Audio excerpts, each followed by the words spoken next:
கண்டிப்பா மேல் சிகிச்சைக்காக ஈரோடு, சேலம் இப்படி எல்லாம் அனுப்பி வைத்துக் கொண்டிருந்த நேரத்திலே இன்னைக்கு பாத்தீங்கன்னா எம்ஆர்ஐ மிஷின், சீட், எல்லா சிடி அனைத்து வசதிகளையும் கொண்டு இன்னைக்கு நம்மளோட திருச்செங்கோடு மருத்துவமனை இந்த 3 மாத காலங்களாக ஆரம்பிக்கப்பட்டு நம்ம தலைவர் அவர்களது திருக்கரங்களால் ஆரம்பிக்கப்பட்டு நடைபெற்று வருகிறது. நான் இதை எதுக்காக சொல்றேன்னா மக்களே, இப்ப வந்திருக்கிற இந்த ஒரு மருத்துவமனை மட்டும் சொல்லல, இந்த மருத்துவமனையை கொண்டு இன்னும் வர ஆண்டுகளில் கண்டிப்பாக இந்த மருத்துவமனைக்கு இன்னும் பல விஷயங்களை நமது சட்டமன்ற உறுப்பினர் அண்ணன் 2026 பதவி பெற்று கண்டிப்பாக அதை அனைத்தையும் நமக்கு செய்து தருவார். நீங்க வேணா பாருங்க, திருச்செங்கோடு விட்டு எந்த ஒரு மருத்துவத்துக்காகவும் நம்ம வெளியூர் போக வேண்டிய நிலைமையே ஏற்படாது.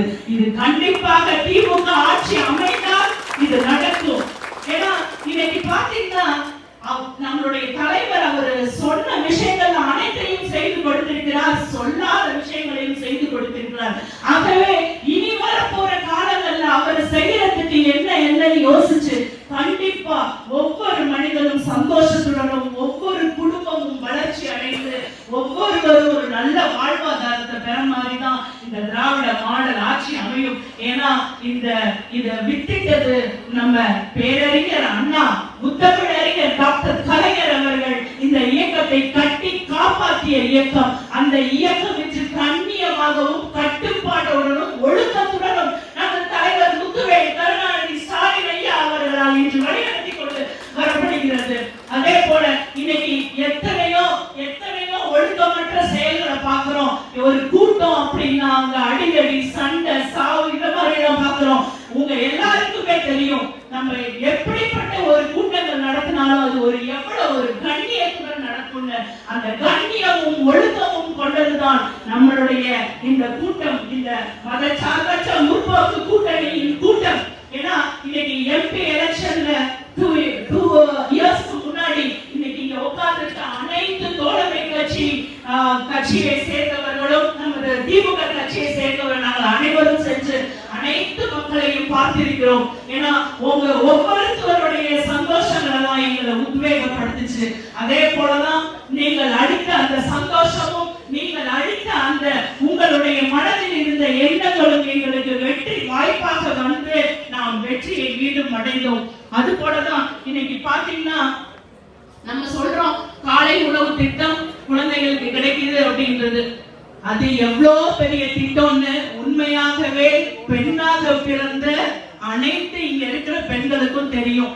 என் குழந்தை வயிறு நிறைய நல்லா சாப்பிட்டு சத்தான உணவை சாப்பிட்டு படிக்குதுன்னா அதை விட அந்த தாய்க்கு சந்தோஷமானது எதுவுமே இல்லை. அந்த தாய்க்கு நாள் முழுவதும் சாப்பாடே இல்லைன்னா கூட என் புள்ள நல்லா சாப்பிட்டு என் புள்ள படிச்சதுன்னா கண்டிப்பா அந்த தாய்க்கு அவ்வளவு ஒரு சந்தோஷமான விஷயம். சோ அந்த மாதிரி ஒரு காலை உணவு திட்டத்தை கொடுத்து, அது மட்டும் இல்லைங்க, இன்னைக்கு திருச்செங்கோடு நகரத்துல நான் சொல்றேன், நீங்க யாரு வேணாலும் இத போய் கணக்கு வேணாலும் எடுங்க. நகரத்துல மட்டுமல்ல, ஒன்றியத்திலும் அதே போலதான் எண்ணற்ற பள்ளி கட்டடங்கள். அதாவது நாங்க ஃபர்ஸ்ட் இயர் போய் பதவி ஏற்றுட்டு ஃபர்ஸ்ட் இயர் போய் பார்க்கும்போது அத்தனை கிளாஸ் ரூம்ஸ் மரத்துக்கு அடியில நடந்தது. மரத்துக்கு அடியில பிள்ளைகள், அந்த வெயிலும் கொஞ்சம் லைட்டா விழும், அந்த வெயில் விழுற இடத்துல உட்கார்ந்துட்டு அந்த ஆசிரியர் பாடம் எடுக்கிறதும் அந்த குழந்தைகள் படிக்கிறதையும் பாத்தீங்கன்னா உண்மையா கண்ணுல தண்ணி வர மாதிரி இருக்குதுங்க. அத ஒரு நல்ல கல்வி அறிவை பெற்றவர்களுக்கும் தான் பெற்ற பிள்ளை நல்ல கல்வியை பெற வேண்டும் இருப்பவர்களுக்கும் தான் அந்த வருத்தம் தெரியும். அதை பார்த்தோம். கண்டிப்பா அதை பார்த்தோன்னு சட்டமன்ற உறுப்பினருக்கு நாங்க முறையிட்டோம். இந்த மாதிரி ஏகப்பட்ட வகுப்பறைகள் வெளியில மரத்தடியில கொஞ்சம் பெஞ்ச போட்டு டீச்சர் நடத்துறாங்க. ரொம்ப பாவமா இருக்கு. இன்னைக்கு சொல்றேங்க, நம்ம திருச்செங்கோடு நகராட்சியில அத்தனை பள்ளி கட்டிடங்கள் நாங்கள் கட்டி கொடுத்துவோம். எந்த பள்ளியுமே இன்னைக்கு வகுப்பறைகள் இதுல நடக்கிற மாதிரி மரத்தடியில நடக்கிற மாதிரி சூழ்நிலை இல்லை. ஆகவே அப்படி பள்ளி கட்டிடங்களுக்கு எல்லாம் குழந்தைகளுக்கு அப்படி ஒரு இதை கொடுத்து இன்னைக்கு குழந்தைகள் எல்லாம் சந்தோஷமா இருக்காங்க. ஆகவே நாம் எந்த விஷயங்களை நம்ம கேட்டு பெறணும்னு நினைக்கிறோமோ அதை நம்ம சட்டமன்ற உறுப்பினர் அண்ணன் அவர்கள் கிட்ட சொன்னோம்னா அது ஏற்கனவே சென்னையில செக்ரட்டரியேட்ல அந்த விஷயம் போயிருக்கும். ஆல்ரெடி அந்த விஷயம் பதிவு செய்யப்பட்டிருக்கும். நம்ம பதிவு செய்யணும்னு நினைக்கிற விஷயம் பதிவு செய்யப்பட்டிருக்கும்.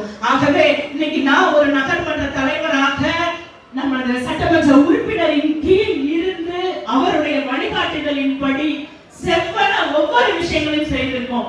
அதே மாதிரி இங்க ஒன்றியத்தை சேர்ந்து நிறைய மக்கள் வந்திருக்கீங்க. உங்க எல்லாருக்கும் நான் ஒன்னே ஒண்ணு சொல்றேன். அதிமுக அரசு 10 வருஷத்துக்கு முன்னாடி நம்ம திருச்செங்கோட்டுக்கு ஒரு நல்ல விஷயத்தை கொடுத்து போனாங்க. அந்த விஷயம் பாத்தீங்கன்னா சொல்லவே முடியாது, அவ்வளவு ஒரு சூப்பர் விஷயம். என்னன்னா, ஒன்றியத்துல அணிமூர்னு ஒரு ஊர் இருக்கு, தெரியும் இல்லைங்களா? அணிமூர்னு ஒரு ஊர் இருக்கு. அந்த அணிமூர் ஊர்ல ஒரு குப்பை மலையை கொடுத்துட்டு போயிருக்காங்க. ஒரு குப்பை மலை, இந்த திருச்செங்கோடு மலை எப்படி இருக்கோ அது மாதிரி ஒரு பாதி மலை குப்பை. அந்த குப்பையை எதுவுமே பண்ணல. ஊர்ல இருந்து அகற்ற அனைத்து குப்பைகளையும் கொண்டு போய் அணிமூர்ல சேகரிச்சு வச்சுட்டு போயிட்டாங்க. அங்க நம்ம பதவி ஏற்று திருச்செங்கோடு நகரத்தோட குப்பை முதல்ல லாரி உள்ள போகுது. மக்கள் அனைவரும் ஸ்ட்ரைக் பண்றாங்க, குப்பை உள்ள வரக்கூடாது. இவ்வளவு நாள் 30,000 கனமீட்டர் அளவுள்ள குப்பைகள் இங்க தேங்கி இருக்கு, குப்பை உள்ள வரக்கூடாதுன்னு பிரச்சனை. இதுதான் திருச்செங்கோடு நகரத்துல நாங்க சந்திச்ச முதல் பிரச்சனை. குப்பை உள்ள வந்ததுன்னா அவ்வளவுதான் சொன்னாங்க. ஆனா என்ன பண்றதுனே தெரியல. ஏன்னா இன்னைக்கு திருச்செங்கோடு நகரத்துல 1,10,000 மக்கள் இருக்கிறோம். அவ்வளவு குப்பைகள் உருவாகுது. இந்த குப்பை என்ன பண்றதுன்னு தெரியல. சோ அப்படி இருக்கும் பொழுது உண்மையாகவே அந்த நிலையை நம்ம சட்டமன்ற உறுப்பினர் அண்ணன் அவர்கள் நேர்ல பார்த்தாங்க. நேர்ல பார்த்து இதுக்கு ஏதாவது தனியா தலைவர் கிட்ட பேசி இந்த குப்பைகளை மட்டும் அப்புறப்படுத்தவே ஒரு தனி திட்டம் வேணும். அதற்கு மட்டுமே 3 கோடி வேண்டும் கண்டிப்பாக. அப்படி ஒரு மழை கண்டிப்பாக இங்க இருக்கிறவர்களுக்கு தெரியும் என்று நான் நினைக்கிறேன். ஆகவே இந்த விஷயத்தை நமது முதலமைச்சரிடத்திலே எடுத்து சொல்லி அதை கேட்டு உண்மையாகவே தூய்மை பாரத இயக்கம்னு சொல்லிட்டு நம்மளுடைய இதுல 2.0 திட்டத்துல பயோ மைனிங் உயிரி அகழாய்வு முறை சார்ந்த முறையில அந்த நிதியை பெறப்பட்டு இன்னைக்கு அந்த அணிமூரை போய் பாருங்க. அந்த அணிமூர் எப்படி இருக்குது? அந்த அணிமூர் ஊரே இன்னைக்கு பாத்தீங்கன்னா அவ்வளவு குப்பைகளும் சுத்தமாகி அதை அரைக்கப்பட்டு இன்னைக்கு அது ஊரா இருக்கு. அங்க இருந்து வந்திருக்க மக்களுக்கு தெரியும் இது. ஆகவே இப்படிப்பட்ட ஒரு சிறப்பான அந்த நம்ம சார்ந்திருக்கிற அந்த ஊருக்கு என்னென்ன செய்ய வேண்டும், எதாவது மக்களோட வாழ்வாதாரத்தை பாதிக்கிறது, அவர்களுடைய அடிப்படை தேவைகள் என்ன. இன்னைக்கு பாத்தீங்கன்னா திருச்செங்கோட்டுல எங்கேயாவது லாரி தண்ணிக்கு எல்லாரும் படத்தை எடுத்துட்டு போய் நிக்கிறீங்களா? மக்கள் நீங்க யாராவது இருந்தா சொல்லுங்க. நம்ம எங்கேயாவது படத்தை எடுத்துட்டு போய் நிக்கிறோமா? ரொம்ப நன்றி அண்ணா உங்களுடைய இந்த பதிவுக்கு. எங்கேயுமே நம்ம படத்தை எடுத்துட்டு போய் நிக்கல. ஏன்னா இன்னைக்கு அந்த மாதிரி நம்ம ஒவ்வொரு அந்த பைப் லைன்ஸ் சரி பண்ணி அங்க இருக்கிற வாட்டர் சோர்ஸ் எல்லாம் சரி பண்ணி மக்களுக்கு சீரான குடிநீரை விநியோகிச்சுட்டு வரோம். இதுக்கு என்ன தெரியுமா சொல்றாங்க? இந்த பாஜக ஆட்சியும் அதிமுகவும் சேர்ந்து என்ன தெரியுமா சொல்றாங்க? நீங்க திட்டங்களை கொடுத்து என்ன பண்றீங்க? சொத்து வரி தண்ணி வரி ஏத்துனீங்களேன்னு கேக்குறாங்க. யாருங்க சொத்து வரி தண்ணி வரி ஏத்துனாங்க? இவங்களே தண்ணி வரியை ஏத்தணும்னு சொல்லி தீர்மானத்தை போட்டு, தீர்மானத்தை ஏற்கனவே நகராட்சியில போட்டுட்டு இவங்க ஆட்சி வரப்போகுதுன்னு அதை அப்படியே வச்சுட்டாங்க. வச்சுட்டு இந்த புல்லாக்கம்பட்டி நீரேற்று நிலையத்தெல்லாம் அமைச்சிட்டு எல்லா கடலையும் உருவாக்கிட்டு கடைசியா எலெக்ஷன் நோக்கத்துல நீர் வரிய குடிநீர் வரியை ஏத்தாம போனாங்க. ஆனா இத வச்சு நம்மள என்ன தெரியுமா பிளாக்மெயில் பண்ணாங்க? நீங்க நினைக்கலாம் நம்ம குடிநீர் வரியை ஏத்திட்டோம்னு சொல்லி. ஆனா பாஜக அரசு என்ன பண்ணாங்க? நீங்க சரியா குடிநீர் வரியை செலுத்தலனா உங்களுக்கு தர திட்டங்களை கட் பண்ணுவோம். பாத்துக்கோங்க, எங்க எப்படி ஆப் அடிச்சு எங்க எப்படி செக் வைக்கிறாங்கன்னு பாத்தீங்களா? உங்களுடைய குடிநீர் வரிகளையும் இந்த வரிகளை நீங்க சரியா செலுத்தலனா கண்டிப்பாக உங்களுக்கு வரக்கூடிய திட்டங்களை எல்லாம் கண்ட்ரோல் பண்ணுவோம். இது கிடைக்காது, அம்ருத் திட்டம் அப்படின்னு சொல்லிட்டு அதுல பிரச்சனையை ஏற்படுத்துவோம்னு சொன்னாங்க. ஆகவே கொஞ்சம் யோசிச்சு பாருங்க. அப்படி இருக்கும் பொழுதுதான் திமுக என்ன பண்ணாங்க? கண்டிப்பா மக்களுக்கு உடனடியா அவங்க மேல சுமையை ஏற்படுத்த கூடாதுதான் வருடம் அந்த குடிநீர் வரியை சிறிது சிறிதாக நாம் ஏற்றி வருகிறோம். ஆகவே நினைச்சு பாருங்க, நம்மளோட சுமைகளை எப்படி கொஞ்சம் கொஞ்சமா குறைக்கணும்னு தான் நம்ம தலைவர் ஒவ்வொரு விஷயங்களையும் பார்த்து செய்து வருகிறார். அது மாதிரி பாத்தீங்கன்னா இன்னைக்கு நம்மளுடைய ஈஸ்வரன் அண்ணா அவர்கள் இந்த அறநிலையத்துறைன்னு எடுத்துக்கிட்டா எனக்கு நல்லாவே தெரியும். திருச்செங்கோடு தொகுதியவே சேர்ந்த அனைத்து மக்களுமே ஆன்மீகத்துல ஒரு நாட்டம் இருக்கிற மக்கள், ஆன்மீக பூமி. ஏன்னா இங்க இருக்கிற அனைவரையுமே கடவுளை நம்புவார்கள்.